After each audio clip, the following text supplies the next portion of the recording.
क्या राजकुमार रोत और बेनीवाल में चल रही प्लानिंग तोड़ने वाले हैं बीजेपी और कांग्रेस का खेल? बेनीवाल का बीजेपी को लेकर तंज, कहा बीजेपी का नारा अब हुआ मैं खाऊंगा और खाने दूंगा। नमस्कार, आप देख रहे हैं भारत रफ्तार और मैं हूं आपके साथ खुशी।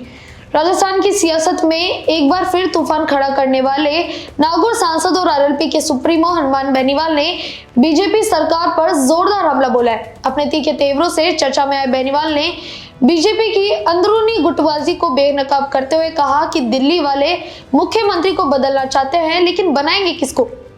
पार्टी में 15 गुट बन चुके हैं। बेनीवाल का दावा है कि भजनलाल जी की किस्मत अच्छी है, इसलिए अभी भी कुर्सी बची हुई है, वरना दिल्ली वाले उनकी कार्यशैली से बेहद नाराज है। हनुमान बेनीवाल ने बीजेपी पर गंभीर आरोप लगाते हुए कहा कि सत्ता के गलियारों में अंदरूनी कलह इतनी बढ़ गई है कि सरकार की कार्यशैली पर सवाल खड़े हो रहे हैं और दिल्ली और जयपुर के बीच खींचतान बढ़ गई है। बेनीवाल ने आगे कांग्रेस और बीजेपी की कथित मिली भगत पर भी निशाना साधा। उनका कहना है कि कांग्रेस बीजेपी के खिलाफ कोई आंदोलन ही नहीं खड़ा कर पा रही है, चाहे अरावली का मामला हो या एथेनॉल फैक्ट्री का। दिल्ली की सांसद और सड़कों पर अगर कोई लड़ता है तो वो है आरएलपी। इसके बाद गुटबाजी पर बोलते हुए हनुमान बेनीवाल ने कहा कि राज्य की कानून व्यवस्था वेंटिलेटर पर है और साथ ही उन्होंने आरपीएससी, एसआई भर्ती और पेपर लीक घोटालों में दोनों पार्टियों यानी बीजेपी और कांग्रेस पर सौदेबाजी का भी आरोप लगाया। उनका तंज था कि बीजेपी का नारा अब मैं खाऊंगा और खाने दूंगा हो गया है। प्रधानमंत्री कहते हैं ना खाऊंगा ना खाने दूंगा, लेकिन राजस्थान में उल्टा हो रहा है। इसी संदर्भ में आरएलपी सुप्रीमो को राजकुमार रोत की भारत आदिवासी पार्टी की भी याद आ गई।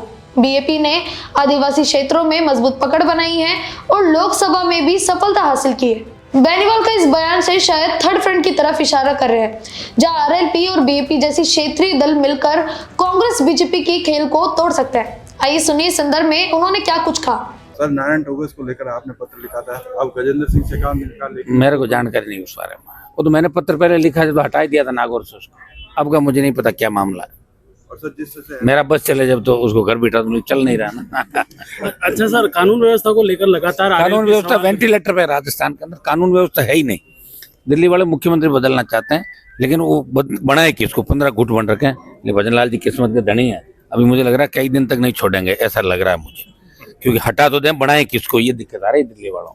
दिल्ली वाले खुश नहीं भजनलाल जी से, इनकी कार्यशैली से। रोज जिस तरह की हरकतें ये कर रहे हैं, जिस तरह की बयानबाजी आ रही है, जिस तरह का एक कोकस ब्यूरोक्रेसी का बन गया, और जिस तरह भारी भ्रष्टाचार, जमीनों के घोटाले और सारे वो अधिकारी आज पुलिस के अंदर आप देखोगे तो सारे उन अधिकारियों को लगाए जो अशोक गहलोत की जब सरकार गिरी थी फोन टैप कर रहे थे, उन सबको इनाम दिया गया। तो इससे लेकर दिल्ली वाले सख्त नाराज है।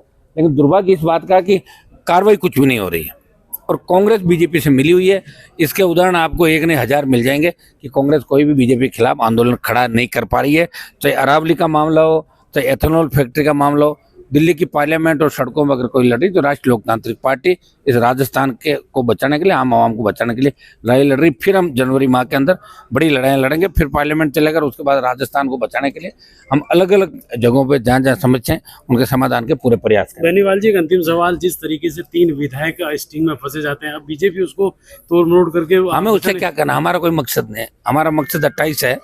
28 के अंदर हमें मजबूती सीटें लानी। 3 विधायक जाए नहीं जाए वो तो बीजेपी जाने, क्योंकि बीजेपी की ये प्रधानमंत्री कहते हैं कि मैं न खाऊंगा न खाने दूंगा। तो सीधा सीधा मैसेज ये जा रहा है कि मैं खाऊंगा और घुराऊंगा।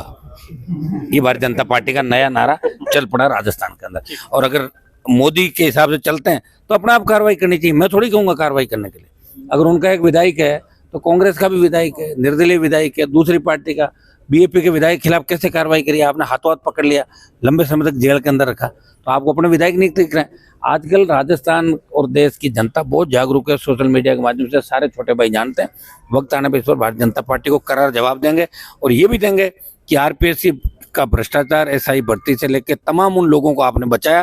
कांग्रेस ने जो पेपर आउट किए, कांग्रेस ने जो पेपर बेचे, भारतीय जनता पार्टी ने सौदेबाजी करके कांग्रेस के उन नेताओं को बचाने का प्रयास किया और बड़े मगरमच्छों को भजनलाल ने नहीं पकड़ा, क्योंकि उनको उपचुनाव जीतने से राजस्थान